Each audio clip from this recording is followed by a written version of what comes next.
Olá, bom dia, bom sábado a todos.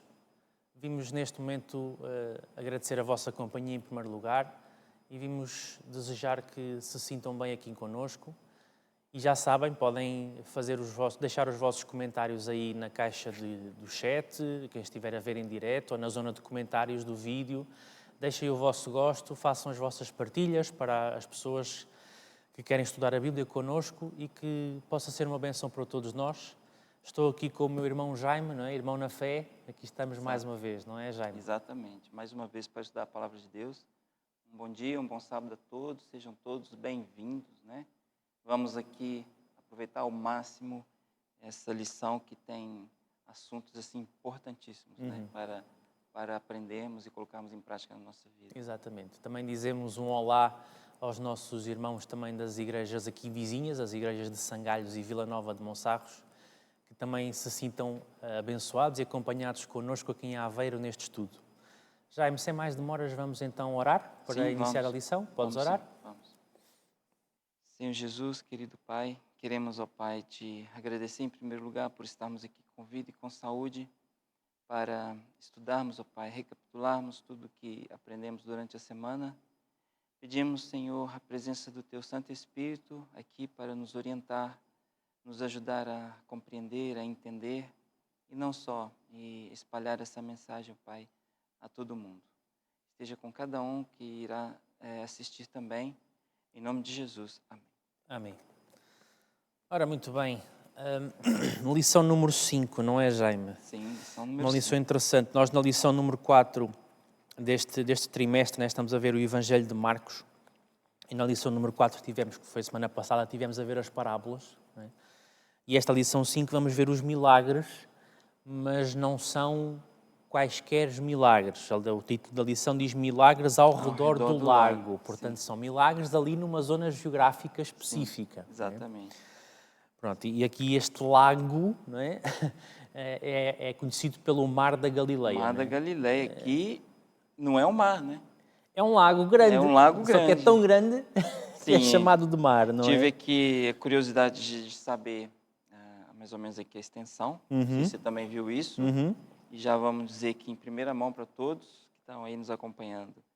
Tem aproximadamente 21 quilômetros de comprimento por 13 de largura. São quilómetros. É um pequeno lago. É um pequeno grande lago, né? Se for comparar com o mar... Isso, é um pequeno mar, né? É uma piscina. Exato. Né? Mas aconteceram milagres, coisas importantíssimas ali, né?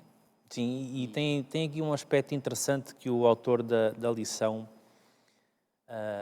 colocou aqui. Não é? E o autor da lição, eu vi na introdução, há algumas semanas atrás fui ler, o autor da lição, ele é professor do Novo Testamento em Andrews, não é? E é estudioso destas coisas, e ele ressalta aqui um detalhe sobre este lago, é que este lago era o maior corpo de água daquela área. Sim. Tirando o rio que desaguava nele e o rio que saía dele. Não é? Mas ele, como lago, naquela área, era aquela quantidade de água que havia ali, porque ao redor era o território de Israel, né? Montanha, deserto, etc. Sim. E, portanto, sendo uma fonte de água, era natural que ao redor dele se estabelecessem as localidades, as aldeias, as cidades, porque estavam ali girava a ali, água, né, em torno daquele para a lago. agricultura, para etc, para alimentar, para as pessoas beberem, para o gado beber, etc. Não é? Sim, sem contar que era uma geografia desértica, né? Exatamente. Então, e, portanto, a importância ali do Mar da Galileia era enorme. Exatamente. Né? Era um, digamos assim, um centro à volta do qual se estabeleciam as populações. Não é? E, portanto, era ali um local propício para trabalhar. Não é? E neste lago acontecem muitas coisas, não é? E estamos aqui a ver um bocado o percurso de Jesus, e que, como nós vimos no início deste trimestre, João Marcos, ele começa o primeiro verso, a primeira frase, né, da carta, ou do rolo de pergaminho, ou seja, que ele escreveu, ele começa por dizer logo quem é Jesus, é o Filho de Deus, mas depois ele vai desenvolver esse tema ao longo da carta, não é? E vai desenvolver esta questão de que, mas quem é que ele é, não é? Sim, Etc. ao longo da Não é? carta ele vai falar. E esta é a questão. Nós hoje vamos aqui recapitular várias histórias e várias situações que aconteceram ao redor deste lago, que todas elas contribuem para o leitor deste rolo de pergaminho começar a entender, começar a ter noção do que é que significa Jesus ser Deus o Filho. Jesus ser o Filho de Deus e Deus o Filho. Não é? Quem é que Ele é, não é? Pronto, e é importante também que de cada milagre esses milagres que vimos essa semana, cada milagre desses tiramos muito aprendizado para a nossa vida hoje em dia. Né? Então, sim. tá aí, mais uma vez, volto a falar, a importância de se estudar a lição. Estudando a lição é como se estivéssemos estudando a Bíblia, só que muitas das vezes estudamos a Bíblia e passamos desapercebidos por algum ponto. Na lição, não. A lição já foca ali para determinados pontos que talvez não Se calhar, teríamos dado tanta importância e às na vezes, Bíblia. por exemplo, já me aconteceu ao longo de, enfim, acontece-nos, conforme nós vamos passando vários anos na igreja a estudar várias lições, né? Porque é 3 meses, cada trimestre, né? Cada trimestriário são 3 meses, né? Cada assunto, e às vezes nós, num trimestre, há não sei quanto tempo atrás, estudámos um texto e no outro trimestre, se calhar 2 anos depois, voltamos ao mesmo texto, mas vamos analisar um outro detalhe que lá está. Um olhar assim diferente, uma Exatamente, situação. né? E a Bíblia Sagrada tem, de facto, essa característica, não é? E nós começamos aqui, vendo estes milagres, vendo uma situação que está no capítulo 4 do Evangelho de Marcos, não é?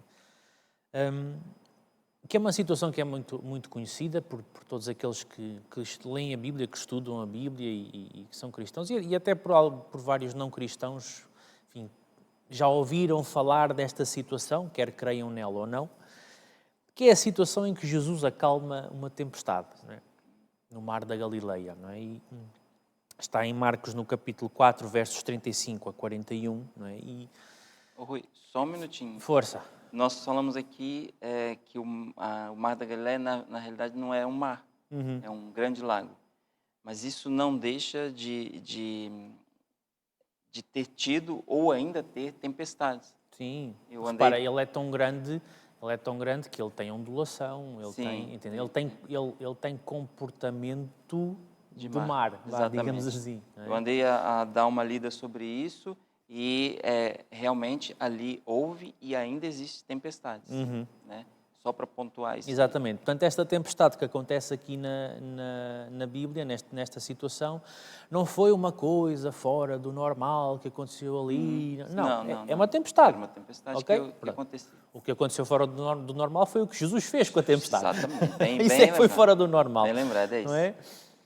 Porque a situação em si começa por ser uma situação, enfim, normal de quem estaria habituado, por exemplo, a pescar e tudo mais. Estava no alto do mar. Ali, né? Exatamente, quem vivia ali, quem pescava, quem circulava de barco, etc. Não é? É uma situação em que Jesus e os discípulos estão a atravessar o lago de barco para irem para um local e, mais uma vez, levanta-se uma tempestade naquele momento, não é? Sim. E é interessante a situação porque começa por nos dar a indicação de que eles estão a atravessar o lago depois de Jesus já ter passado um dia a ensinar, a explicar a palavra, etc. Tudo aquilo que nós já vimos nas lições anteriores deste trimestre, que naquele tempo havia muitas concepções erradas em relação ao Velho Testamento, não é? O Novo Testamento ainda não existia, não é? Estamos a falar do Antigo Israel, portanto o que eles tinham eram os escritos dos profetas, não é?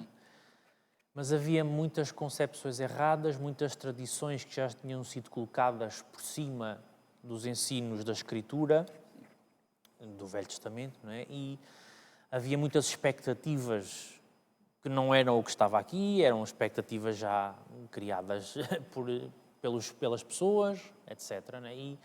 E E Jesus passa um dia longo a ensinar com calma e tudo mais. Muitas perguntas deveriam surgir, e Calhar e Jesus tudo tinha mais. que explicar, né? Exatamente. E Jesus, como ser humano, porque ele adquiriu natureza humana naquela altura, também tinha a necessidade muitas vezes de descansar. Também sentia cansaço, né? Fome, sede, cansaço, sono, etc. E, e por isso mesmo acontece nesta situação que a tempestade se levanta no mar e eles estão em alto mar, né? no meio do lago. Sim.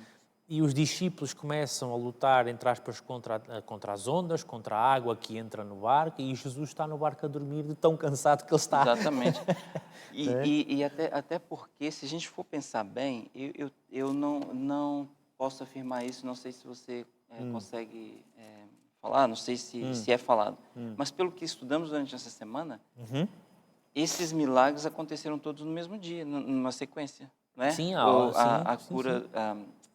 a filha de Jairo, que foi ressuscitada, né? E a mulher com fluxo de sangue. É tudo uma sequência de É uma acontecimentos. sequência, então parece que foi no mesmo dia. E como já era de madrugada no Mar da Galileia, Jesus realmente estava muito cansado. Imagina, não só fisicamente, Sim.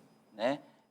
Mentalmente e tudo mais. Sim, era o Mentalmente desgaste também. normal Então, de um longo dia, não faz é? todo sentido ele estar dormindo, até mesmo para espantar as pessoas que às vezes falam, puxa vida, uma tempestade dessa, Jesus estava lá dormindo, Ele estava sossegado. Estava cansadíssimo, né? cansado, né? Ele tinha Pronto. natureza humana, né? Exatamente, né?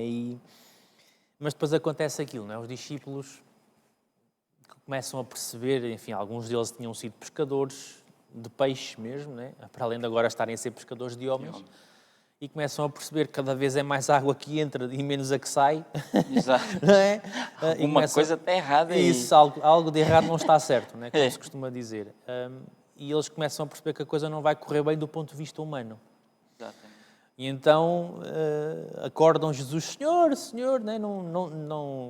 Não te importas que a gente morra? Tipo, aquela expressão do tipo, estás a dormir, A então gente está precisamos aqui, de ajuda, não o é? barco afundando aqui. E Jesus, o texto de Marcos é interessante, porque Marcos não diz, não gasta tempo a dizer se Jesus Sim. Não dá usou detalhes, muita né? expressividade, Sim. se falou zangado, se não sei. Não, ele diz que Jesus simplesmente levantou-se, né? Verso 39 do capítulo 4. E ele, Jesus, né? Despertando, repreendeu o vento e disse ao mar, acalma-te, emudece. Muita atenção nessa parte. Exatamente. Repreendeu o vento. Exatamente, né? Repreendeu o vento e disse ao mar, acalma-te, emudece. O vento aquietou-se e fez grande bonança. Jesus não chega ali, levanta-se, calou. Pronto. Exatamente.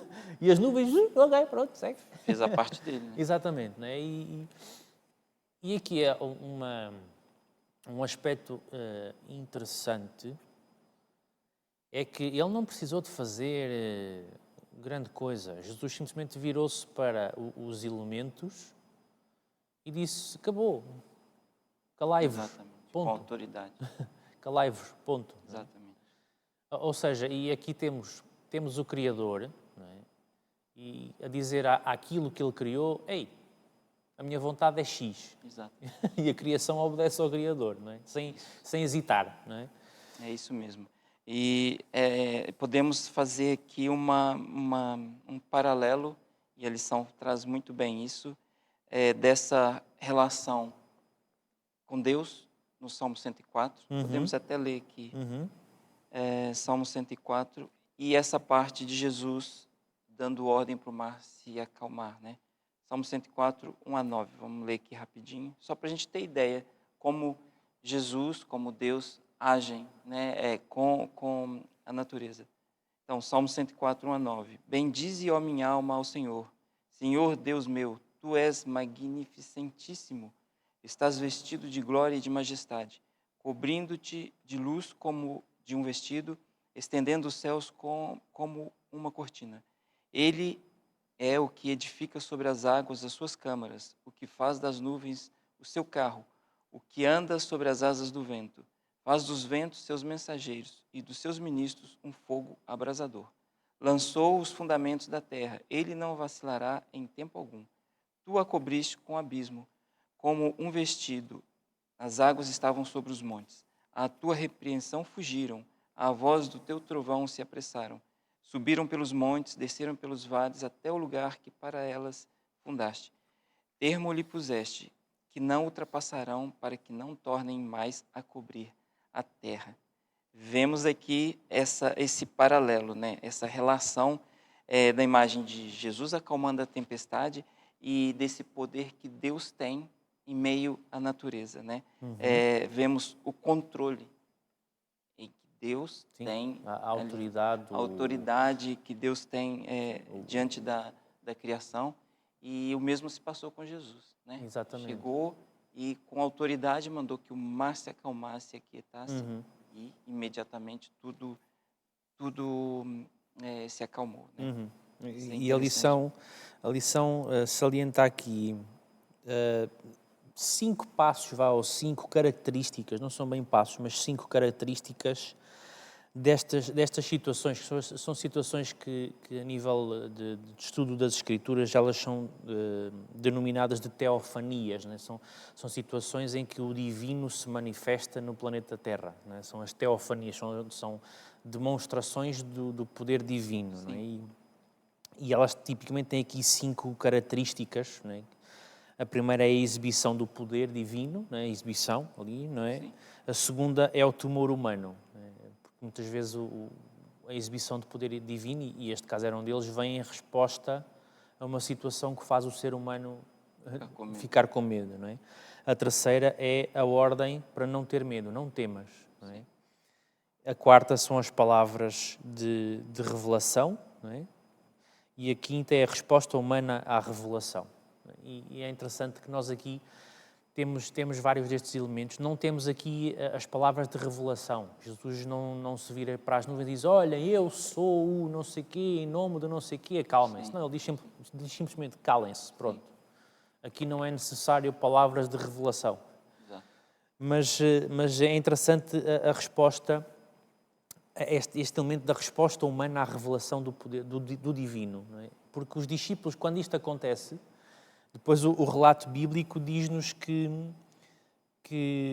no verso 41, né, no verso 40 temos o não temas, porque Jesus, depois de fazer isto, vira-se para os discípulos e diz: porque é que vocês são assim tão tímidos? Porque é que não têm fé? Não é? Não tenham medo, é só uma tempestade. Não é? E no verso 41 temos a reação, a resposta dos discípulos, que ficaram a olhar uns para os outros e a comentar: mas quem é que é este que até o mar lhe obedece, não é? E aqui temos um aspecto curioso, porque este relato termina com esta pergunta. O João Marcos, ao escrever, ele não escreve nenhuma resposta a esta pergunta. Não. Porque a resposta é para o leitor dar. Porque assim, estávamos a falar de pessoas e os discípulos têm esta pergunta, porque naquela altura eles olhavam para Jesus como Messias. Mas era na concepção de Messias que eles tinham na cabeça, que era um líder humano que ia... Vamos estudar isso mais para frente. Era um líder humano que ia derrotar os poderes humanos e não sei o quê, e instituir um reino humano, ou seja... Ia satisfazer o desejo deles, concepção, né? E lá está, a concepção que o povo de Deus daquela altura criou do Messias foi tal que eles deixaram de entender que o Messias seria um agente divino. Exatamente. Começaram e as gerações aprendiam, já naquela altura, a olhar para o Messias como uma liderança humana, um líder humano. Não é? E daí que, face a aparentemente apenas um líder humano que faz aquilo à tempestade e ao mar, eles: quem é que é este? Nossa, exatamente. Se a gente for analisar por esse ângulo, e você foi feliz agora em falar isso, porque os discípulos e os judeus todos esperavam realmente um Messias Um guerreiro, chegava grande... ali, ia chegar e ia livrá-los do jugo romano. Um general militar, né? um grande político e mais não sei o quê. E mais ainda, iam colocá-los acima, né? Talvez ali dos romanos. Mas o Messias que veio foi um Messias que começou a mostrar coisas totalmente diferentes, né? Ia livrá-los, sim, mas em outros aspectos, né? E talvez esse temor que eles sentiram e essa pergunta de Marcos talvez faça com que a gente pense mesmo, né? o porquê que eles sentiram temor naquela situação, né? E por que fizeram essa pergunta: quem é esse que até o vento obedece, Sim. né? Porque não era realmente o Messias que eles esperavam, né? E esse Messias que veio começou a fazer esse tipo de milagres, né? Exatamente, né? E esta pergunta, a forma como o João Marcos termina o relato desta situação por aqui, né? É como se eles, os discípulos, enquanto personagens no palco desta história, quase que estivessem a perguntar à audiência quem é este, né? O João Marcos convida aqui o leitor a dizer, vá, e para ti, leitor, quem é este? O que é que tu respondes à pergunta dos discípulos? Quem é Jesus para ti? Não é? Exatamente, até nos dá a oportunidade de nos colocarmos no lugar dos discípulos, né? Sim. E viajarmos até aquele tempo, nos colocar no lugar dos discípulos, passar por aquela situação e ver o nosso comportamento, como seria o nosso Sim, comportamento. quem é Jesus para nós? Né? E agora transportando isso para a nossa vida hoje, diante das tempestades que enfrentamos nesse dia a dia. Será que ainda sentimos temor? Né? Agora já conhecemos o nosso Messias, né? Não temos o direito até de conhecermos melhor o nosso Messias, o dever, mesmo não tendo andado com eles como os discípulos andaram, mas temos esse privilégio de já conhecer melhor o nosso Messias. E será, qual é a nossa reação? Exato, exatamente. E depois temos aqui passando para a lição de segunda-feira, né? O que acontece depois daquela viagem no lago chegar à outra margem. Não é? Sim. É como tu disseste bem há pouco, temos aqui uma sequência de teofanias, de demonstrações do poder divino na Terra, né? Em sequência, umas a seguir às outras. Né? E eles chegam à outra margem, não é? E deparam-se com uma situação, né? Porque eles chegam a um território que era um território dos Gerazenos, ok? O povo daquele território eram conhecidos pelos Gerazenos, e eles chegam a um local em que ali perto existe um cemitério, existe um lugar de túmulos, né? Como diz o próprio significado da palavra cemitério, né? Dormitório. Né? Existe um lugar para aqueles que dormem. E neste cemitério, naquela região, vivia um homem, já há algum tempo, a Escritura não diz há quanto tempo, okay? Mas vivia um homem endemoninhado, né? Possuído por demónios. Né? Dá a entender que ele vivia constantemente endemoniado. Né? Sim, dá a entender que ele vivia lá naquele estado já há algum tempo, enfim, um tempo razoável. E temos que compreender que naquela altura haviam várias coisas que eram símbolo de imundícia e os cemitérios impureza. também eram uma deles, dessas coisas. Né? E, portanto, era a possessão demoníaca era imundícia, o cemitério era imundícia e tudo mais. E, portanto, aquele homem estava, do ponto de vista humano, estaria condenado a passar o resto da vida naquela condição, possuído por agentes de Satanás, né? Demónios, ou anjos caídos, o que seja, o que quer que lhes queiramos chamar, naquela condição. E o texto bíblico diz, inclusive, revela inclusive, que aquela situação fazia com que ele, inclusive, se ferisse com pedras e tudo mais. Ou seja, era uma condição... envolvia ali impureza, né? É complicado, era feridas, era dor, era fome, ele rasgava e rebentava tudo o que era correntes e não havia nada que o controlasse e tudo mais. Humanamente, como se costuma dizer, né? Humanamente não havia nada a fazer, porque os demónios tinham uma capacidade de dominar os seres humanos, né? E têm uma capacidade de dominar os seres humanos, não somos nós que vencemos os demónios, né? É Jesus. Rui, só pegando aqui, apanhando um pouco, transferindo isso para nós, gosto muito de fazer isso. Sim. Essas impurezas mencionadas agora, que a gente estudou na lição, tanto a questão do homem viver no sepulcro, né, nos túmulos, era impuro, quanto a questão dele se ferir com telhas, e o sangue e tudo também era considerado impureza. E Jesus foi capaz de solucionar o problema daquele homem. Jesus foi capaz de dar uma nova vida àquele homem, né? E hoje, transferindo isso para hoje, Jesus continua sendo capaz de curar as nossas feridas, né? De restaurar o nosso coração e limpar as nossas impurezas, né? Basta a gente, como aquele homem, né? Aceitou. Basta aceitarmos a Jesus. Basta confiarmos nele. Basta querermos, né? Ele também poderá limpar as nossas feridas, né? Ele poderá nos tirar dessa situação tão ruim que muitas vezes passamos, né? Na vida, falando agora na vida espiritual, né? Muitas das vezes nos desanimamos ou caímos, né? Mas devemos lembrar que temos um Jesus que está disposto a nos ajudar. Sempre. Sim, e a forma como as coisas acontecem nesta situação é interessante. O autor lembrou aqui alguns aspectos que eu nunca tinha parado muito para pensar neles. Neste confronto entre Jesus e aqueles demónios. E não era um demónio, eram demónios. Sim. Porque quando eles chegam à outra margem, este homem vem desalmado na direção deles.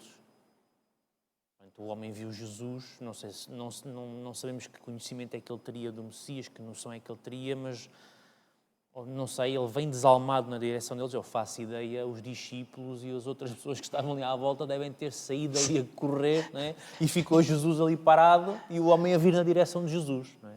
Nós pensamos, sai daí, não é? Não é? Até Mas não, porque esse homem já devia ser conhecido por isso. sim, já era conhecido por aí.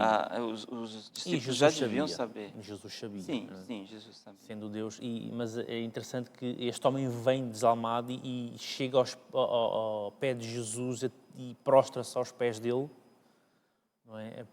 Ou seja, mesmo os demónios são demónios e tudo mais, mas Jesus é Deus o Filho. Claro, Não é? com certeza. E o João Marcos aqui começa a mostrar um pouco que, o Messias é Deus, o Messias não é um líder humano. Claro. É divino, ele, Claro. ele revela aqui estas pitadas de divindade. Ele puxa aqui e exalta aqui a autoridade e poder de Jesus, primeiro sobre as forças da natureza, né? Ele é Deus, ele é que manda. E depois sobre as forças demoníacas. Acima das forças do mal também. Acima das forças do mal, sobre os poderes dos demônios. Ele é autoridade, ele é muito mais forte, né? Sim, E Marcos, ele observa muito isso, sim. né? E existe este diálogo, né? Jesus percebe que por detrás daquela barulheira toda e daquela confusão toda que os demónios causavam àquele homem, está, se calhar até em silêncio, né? O pedido de socorro daquele homem por trás dos gritos e das vozes dos demónios, né? Sim. E lá está, ele pergunta o nome do demónio, ele diz o nome é Legião, porque somos muitos, por isso é que eram demónios. Exatamente. E existe aqui um combate, digamos assim, que eu nunca tinha parado para pensar nisto, porque são os demónios, é esta legião que coloca em cima da mesa a opção de serem enviados para a vara de porcos que estaria a pastar alguma distância dali. E que também, falamos sobre impurezas aqui. O próprio porco, animal, carne imunda e tudo mais. É imundo, né? É Exatamente, considerado né? impuro. Mas eu nunca tinha parado para raciocinar sobre isto, porque são os demónios que colocam esta opção. Olha, manda-nos para aquela vara de porcos, que está ali, devia estar a alguns quilómetros, não estaria muito perto, porque quem se conseguia aproximar deste homem, né? E Jesus concorda. Exato. Jesus concorda, né? E sim, ok, concorda. Vai-te embora, vai para ali. Que o imundo vá para o imundo. Vai para o imundo. Exatamente. Né? E isso acontece. E aqueles demónios desabam com aquela vara de porcos. O relato seriam mais ou menos cerca de 2.000 porcos, eles desabam com aquela vara de porcos pelo despenhadeiro abaixo, para dentro do lago, e matam aqueles porcos todos. Sim. E eu já me tinha perguntado, mas nunca tinha parado para pensar muito, mas porquê que eles fizeram isso? Cerca de 2.000 porcos. Ao estudar esta lição eu percebi um pouquinho, porque qual era o objetivo daqueles demónios? Causarem prejuízo, fazerem com que aquela situação prejudicasse... Virasse o... Tentaram virar a situação contra Jesus. Sim, sim. Porque o relato bíblico não nos diz que os demónios morreram dentro dos porcos, diz que os porcos morreram. Os porcos morreram. Os demónios, a gente não sabe o que é feito deles, não é? O relato não esclarece, mas eles tentaram criar ali uma situação que provocasse, e nesse aspecto eles conseguiram provocar-se com que as pessoas mandassem Jesus embora por causa dos prejuízos e tudo mais. E foi o que aconteceu, de facto, não é? Exatamente, foi isso mesmo. Mas Jesus depois é quase como se fosse um tabuleiro de xadrez, não é? Sim. Jesus move uma peça, os demónios movem uma peça, só que Jesus move a última peça. Claro.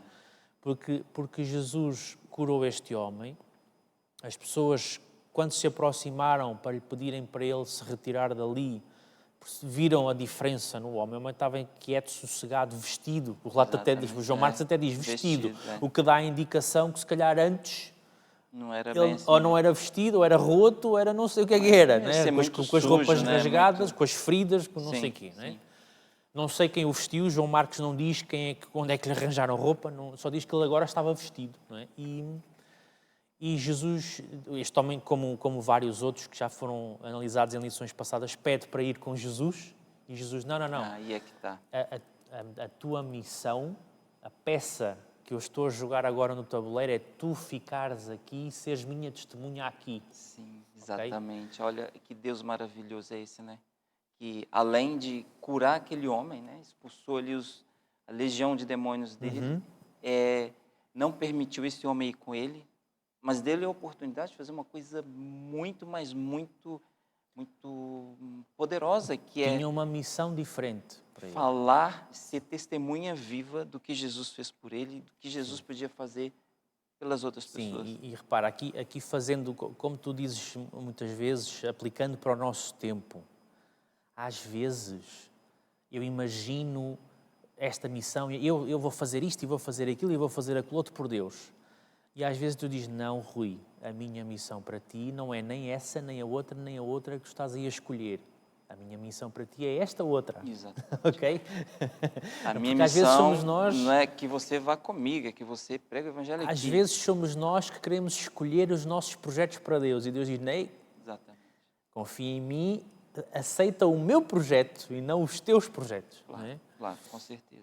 E depois temos aqui, avançando rapidamente nas lições, porque o tempo escasseia, não é? Temos aqui, na lição de terça-feira, este título é curioso, que é Na Montanha-Russa com Jesus. Sim, na Montanha-Russa, não é? Não deixa de ser uma montanha-russa. Altos e baixos, não é? É uma verdadeira aventura, porque temos aqui uma situação, não é? Depois desta situação toda do Gerazeno, eles continuam a questão. Eu já nem me recordo se eles voltam para o outro lado. Sim, voltam. Repara, esta situação do Gerazeno acontece no capítulo 5 de Marcos, não é?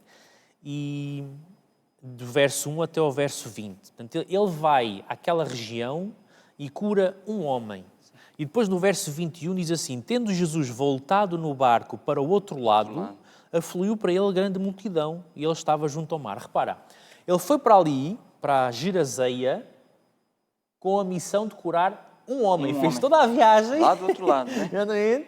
Fez o que tinha a fazer, colocou lá o seu missionário. Sim. E agora volta, porque agora a próxima missão é deste lado outra vez. Não é? Estás a ver o sono de Jesus no barco? Isso, exatamente, não é? E repara, volta e quando chega ao outro lado, o que é que ele tem à espera dele? Uma multidão outra vez. Uma multidão lá, não é? ansiosa, esperando. E nesta multidão, chega-se a ele, dentro desta multidão estava um homem chamado Jairo, né? Que era, o João Marcos relata que ele era um dos principais da sinagoga, enfim, provavelmente daquela zona, né? A sinagoga daquela cidade, ou aldeia, ou vila, ou o que seja. Né? E este Jairo tem um problema, a filha dele está com uma doença muito grave, já não há nada a fazer, João Marcos não diz que doença é, só dá a entender a forma como ele escreve que humanamente já tinha sido feito tudo, não é? Uhum. E este Jairo prostra-se aos pés de Jesus e suplica-lhe pela filha, não é? Pede ajuda, socorro, não é? Pronto.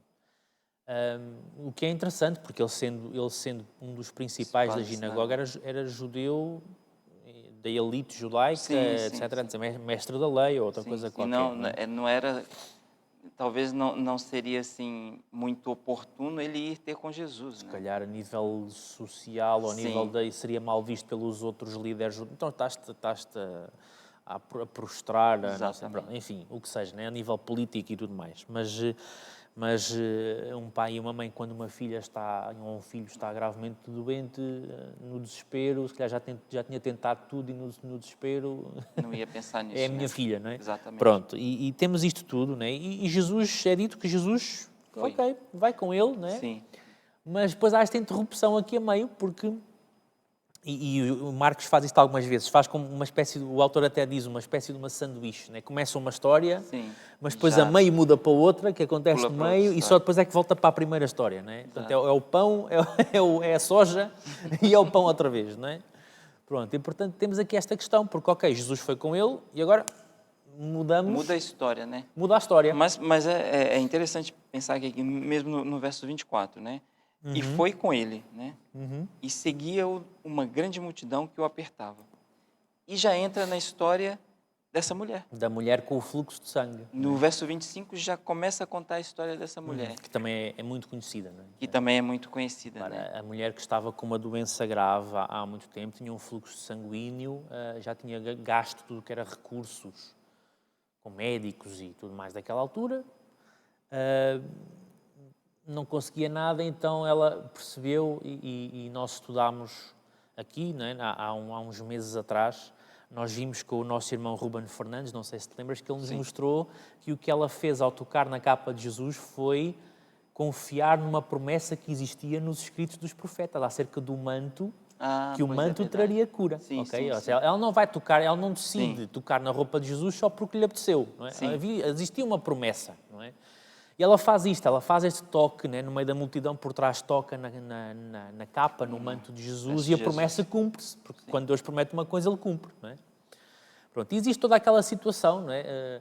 Jesus pergunta quem me tocou, não é? Sim. E tudo mais. Portanto, era toda uma aventura, uma montanha-russa, não é? E esta mulher dá ali testemunho à frente a toda a gente, não é? Sim. Também é uma situação que não era nada fácil, porque ainda por cima ela com um fluxo de sangue, mais uma vez estaria impura, imunda, né? Pelas condições da época, e portanto um imundo ou um impuro nem sequer tinha o direito de se aproximar de uma multidão de pessoas, porque podia contaminar os outros, e ela quebrou essas coisas todas. Exatamente. Né? Pronto. Isso a gente faz até um paralelo. Jairo também quebrou ali um protocolo, uma etiqueta, né? Era o principal ali dos principais da sinagoga. Sim. E nem por isso deixou de ter com Jesus. A mulher também, apesar de não ser uma mulher conhecida, né? Ela também, de certa forma, teve a coragem, né, de ir ali no meio daquela multidão e tocar em Jesus. Jairo era um homem, devia ser um homem rico. Se não era rico, Se era principal da sinagoga? Era um homem de destaque, né? A mulher não. A mulher já era uma pessoa, deveria ser uma pessoa comum. Se ela tivesse tido posses, a esta altura já as tinha gasto todas a tentar curar a doença. Exatamente, exatamente. É o que a gente pensa, né? E não deveria ser uma pessoa assim rica, não deveria naquela ser. altura, pelo menos nesta altura. Né? Sim, anteriormente sim. até poderia ter sido, né? Sim. Mas o que a gente pode ver em comum entre as duas personagens, mesmo com as suas diferenças? Primeiro, a fé. A confiança. A fé de cada um deles, né? Que se eles pudessem chegar em Jesus e contar a história, ou mesmo tocar em Jesus, eles seriam atendidos. Né? E a coragem, digamos assim, a coragem ou o desespero, ou o que seja, de quebrar os protocolos estabelecidos em busca de salvação. Exatamente. Isso ok? é fantástico. Não é? Quebrar etiquetas, quebrar tradições, quebrar protocolos de não sei quê, porque há procura da cura, não é? Exatamente. E é interessante, né? Temos esta questão, Jesus cura esta mulher, né? E depois chega à casa, depois de ser feita a cura e tudo mais, João Marcos retoma o episódio de Jairo, né? Chegam à casa de Jairo e tudo mais, e há toda aquela cura da menina, da filha de Jairo, em que Jesus, mais uma vez, ele não quer fazer grandes exibições, ele leva Tiago, Pedro e João Sim, sim. e o resto do pessoal fiquem aqui Exato. sossegados, nós vamos e ele cura e tudo mais, não é? Pronto, e temos aqui esta questão, não é? E, portanto, são aqui estas situações em que João Marcos vai mostrando ao leitor, olha, repara quem é Jesus, repara Sim. como ele faz, Só, repara a paciência dele, o cuidado dele, a compaixão e a sim. sabedoria, não é? E só mais alguma coisa, isso que a gente está falando sobre a diferença de Jairo e da mulher, vem aqui ao encontro do que passamos hoje, né? Mesmo sendo pessoas diferentes, né? Somos pessoas diferentes, né? Uhum. Uns são ricos, outros são mais pobres, uns são de um país, outros são de outro. Não interessa, não interessa as nossas diferenças. Jesus está sempre ali pronto a nos atender. Uhum. Pronto a fazer um milagre na nossa vida, se nós permitirmos, né? Se nós também fizermos a nossa parte, assim como os dois fizeram, Jairo e a mulher. Sim. E repara, agora, avançando rapidamente, né, o tempo já está a esgotar-se rapidamente, as lições de quarta e quinta-feira, não sei se tu concordas comigo, mas eu até considero que elas formam uma única lição, as duas. Porque é Sim, assim, no fundo o que nós temos aqui, passando agora para quarta e quinta-feira numa só, é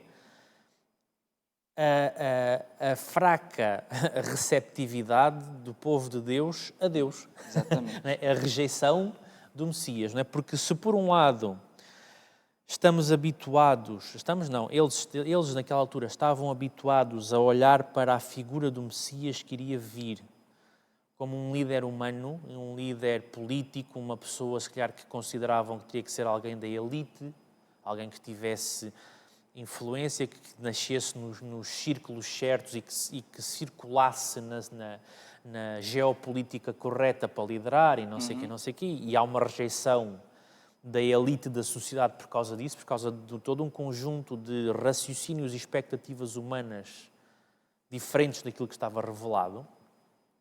Também temos uma outra rejeição, um outro tipo de rejeição, que é o que acontece quando Jesus, a uma dada altura, vai à sua terra onde ele cresceu, não é? A Nazaré, a Galileia e tudo mais. Porque, ou seja, aqueles que o viram crescer enquanto menino estavam tão habituados a verem Jesus, o filho do carpinteiro como o pai, né, que ajudava o pai na carpintaria, que não perceberam, a maior parte deles não percebeu que quem estava ali não era um ser humano carpinteiro apenas. Exatamente. Era Deus o Filho que se fez ser humano e que cresceu como ser humano, foi aprendendo e tudo mais, e também trabalhou e deu exemplo de responsabilidade. E muitos deles, nunca conseguiram descortinar que aquele menino que era vizinho deles, Exatamente. era Deus o Filho, ok? Era o plano da salvação ali em pessoa, ali, né? Pertinho deles. E isto faz-me pensar, mais uma vez, como tu costumas dizer, quantas vezes nós, às vezes, estamos à espera de uma grande coisa, não sei, e às vezes Deus coloca-nos uma coisa ao nosso lado e que nós não vemos. Exatamente, Entendes? É acontece. interessante, não é? E às vezes estamos à espera de grandes projetos, grandes coisas de pregação do Evangelho e às vezes Deus coloca um vizinho ou um colega no trabalho, alguém que está ali na nossa Nazaré da Galileia, né, no nosso ambiente e que nós não reparamos. É muito oportuna a pergunta, até porque a gente gosta de julgar muito, né? E falamos muito dos judeus que esperavam um Messias que viria... Com uma expectativa e mais Exatamente. Não sei o quê, não é? Quantas vezes, como você está falando, esperamos algo grandioso, né? Esperamos alguém que venha de fora, Algo venha espetacular e de tudo outro mais, país, que entende muito bem da Bíblia e que vai fazer ali uma palestra e que a gente vai entender as nossas dúvidas e tudo. E esquecemos de reparar que aqui na igreja, aquele irmãozinho que está sentado ali no fundo, mas que tem um conhecimento também muito grande da Bíblia, uma convivência enorme com Deus e que está sempre pregando, está sempre falando e tudo. Pode ser ele que vai satisfazer ali, vai tirar as nossas dúvidas, né? E vai nos ensinar algo que almejamos, né?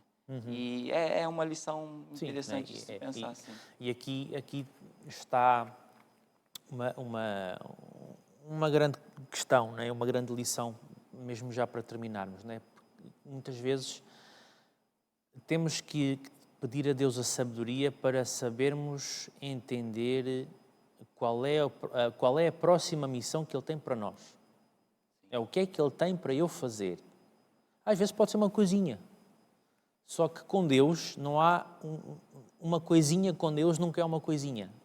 Ela humanamente até pode parecer uma coisinha, mas se trouxer uma pessoa para o céu, já não foi apenas uma coisinha. Exatamente, okay? exatamente. Repara, assim como o próprio Jesus foi a Gerazeia, desculpa, este nome é sempre mais complicado, Gerazeia, para fazer uma coisinha, que era curar um ser humano, para depois voltar. Exatamente.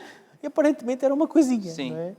E nós às vezes temos isto, é aprendermos a distinguir as coisas e aprendermos a não subestimar os propósitos de Deus nas grandes e nas pequenas coisas. Exatamente. Só para terminar mesmo, no finalzinho aqui da lição de quarta-feira tem uma pergunta assim, interessantíssima. Já alguma vez foi rejeitado como Jesus ou atravessou uma crise difícil de entender? O que aprendeu com essas experiências? Que talvez o possa ajudar na próxima vez que algo semelhante aconteça. Né? Jesus foi rejeitado. Né? Ali na vila onde ele cresceu. Não aceitaram, não entendiam, não confiavam. Né? E também, muitas das vezes, somos rejeitados. Às vezes vamos falar sobre... E às vezes somos rejeitados pelos que estão mais perto. Exatamente. Porque são aqueles que estão habituados a ver-nos, conhecem a história toda, viram os nossos falhanços, etc, etc, etc. Exato, assim como... Como é que é possível? Mesmo Marcos, aquele rapaz que fez isto assim, agora está ali a pregar o Evangelho? Não. Lição número 1, foi a primeira lição, fala sobre a segunda chance, mesmo com Marcos, né? Que teve aquele falhanço inicial, que viajou com os apóstolos, depois voltou, né? Mas e depois, quem foi ele, né? E é o Deus, estamos a lidar com o Deus da segunda chance, da terceira, da quarta. É o Deus que se importa com É o Deus que vê para além do primeiro falhanço. Exatamente. Como Barnabé viu ali um diamante, né? Aliás, até diria mais. É o Deus que vê para além daquilo que tu és, que Ele vê aquilo que Ele pode te tornar. Exatamente, que Ele pode nos tornar. Né? E que nós aprendamos a olhar uns para os outros também assim. Não é olhar para quem é que o meu irmão que está ali sentado é olhar para o que Deus o pode fazer ser. Não é? Exatamente. Que assim seja, não é? Amém. Amém. E chegamos assim ao fim desta lição, já bastante depois da hora. Esperemos que possam também ter aprendido bastantes coisas connosco e que a lição possa ter sido uma oportunidade de estudarmos estes aspectos da vida de Jesus e os ensinamentos que Ele nos traz e que seja uma bênção para nós e para vocês também aí. Vamos então apenas despedir-nos com uma oração? Sim. Vamos orar? Poderoso Deus, poderoso Senhor, que habitas o mais alto dos céus, neste momento, Senhor, te agradecemos por todos estes milagres que Tu fizeste, Senhor, e te agradecemos pelos ensinamentos e as lições que Tu nos dás, Pai. Te agradecemos, Pai, por todo o percurso, Pai, que Tu fizeste, como curaste pessoas, como Te revelaste a nós, Senhor Deus, e que assim também nós possamos ajudar-nos uns aos outros, Pai, e sermos Teus representantes nesta terra, Pai. Amém. Que Tu nos abençoes a cada missão que Tu nos dás, a cada propósito que Tu tens para nós, Senhor, que Tu nos ajudes, que Tu nos guies, a nós e a todos aqueles que nos assistem, Pai. Te suplicamos tudo, Pai, em nome de Jesus. Amém. Amém.